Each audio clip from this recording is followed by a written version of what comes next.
Hi everyone, welcome back to my channel. Hope you're all good, hope you're all doing great. Yeah. Today I'm going to be doing a video about my life at home, meaning I want to go over my life of being homeschooled and how it's impacted me, the effects it's had on me, and how it's transformed me to be who I am today. Being homeschooled for me personally, to start it off, was the best thing that could have happened to me, but there has been downfalls to that, and I will go into that. So being homeschooled, I left school about, I think I was like 13, 14, like the mix between the two, because I left in year 7 and I think I got sort of homeschooled for a little bit, like I left school but then I came back. It was very complicated. Basically I went and left 3 times because of bullying, and I just could not deal with that kind of stress in my life.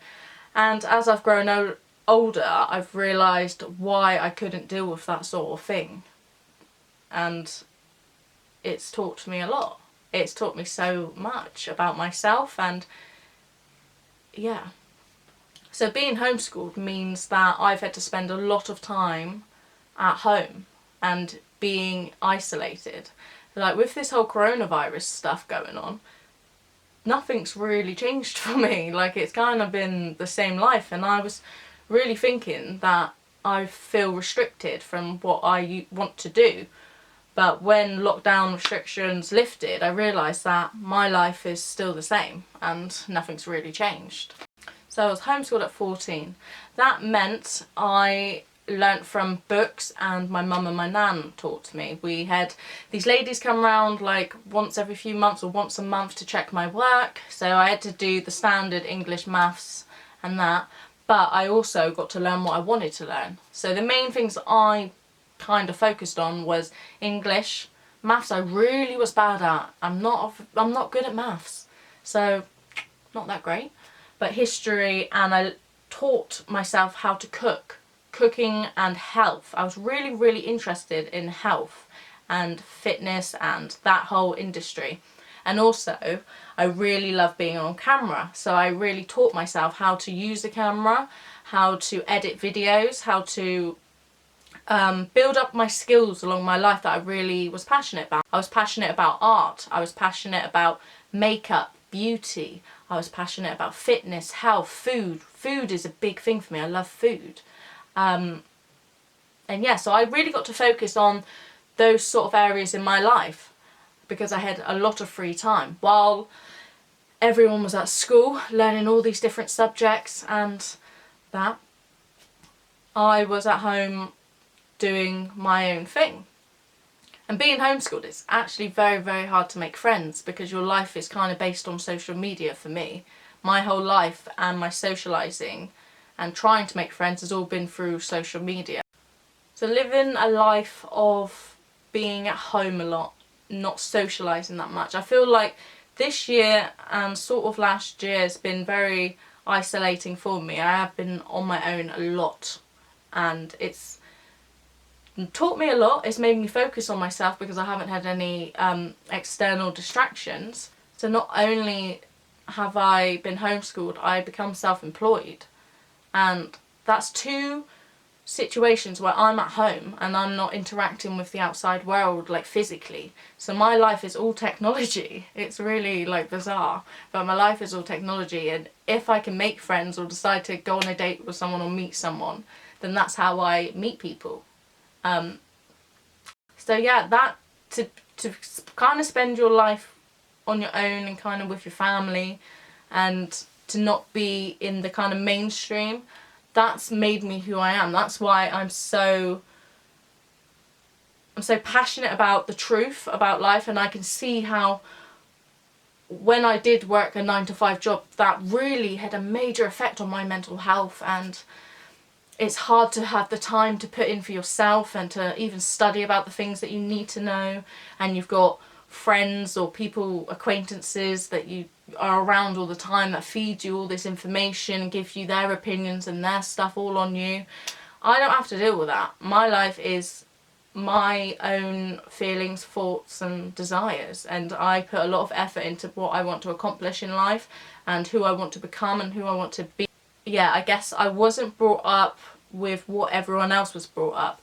Like, even my brother says to me about like words I don't pronounce right because it's not how everyone else pronounces them, or like trends that have been going on and I don't know about them because it's at school, isn't it? Like that sort of thing. And I didn't have to be around the kind of toxic environment, because the schools I went to were very, very toxic, and there was a lot of angry people at the schools I went to, and people that just were not spreading love and joy, you know what I mean? They were spreading a lot of hate. And for me, I grew up with an anxiety disorder. I've been diagnosed with an anxiety disorder, and since I was a kid I really, really struggled with anxiety and feeling very nervous. I feel quite nervous now even talking about this because I don't know why. I don't know.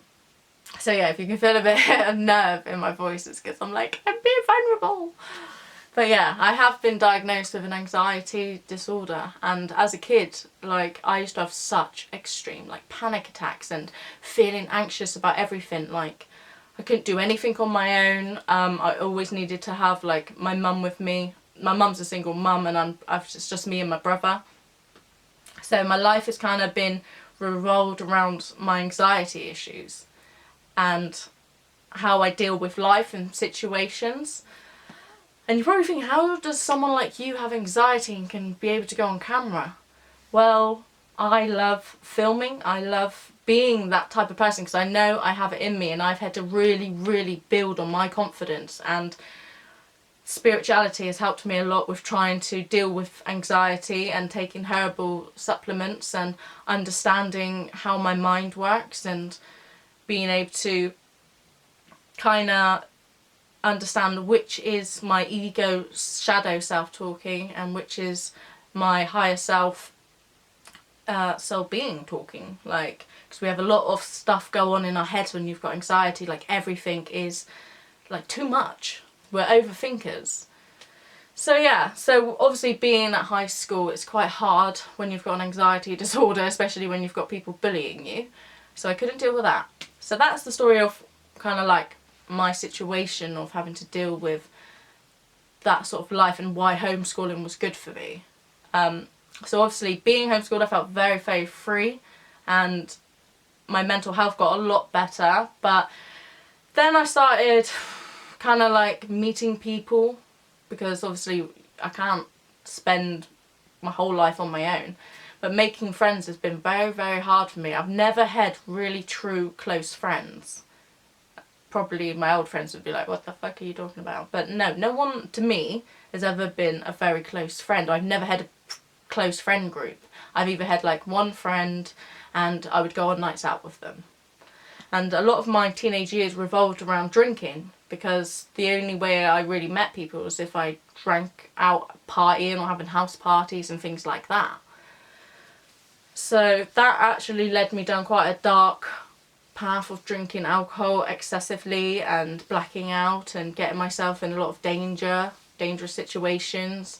Been in hospital because of it. Like, yeah, so drinking become a big problem in my life, and so did my self-image because of going through what I did in my teenage years. So with being homeschooled, that means I didn't get any GCSEs.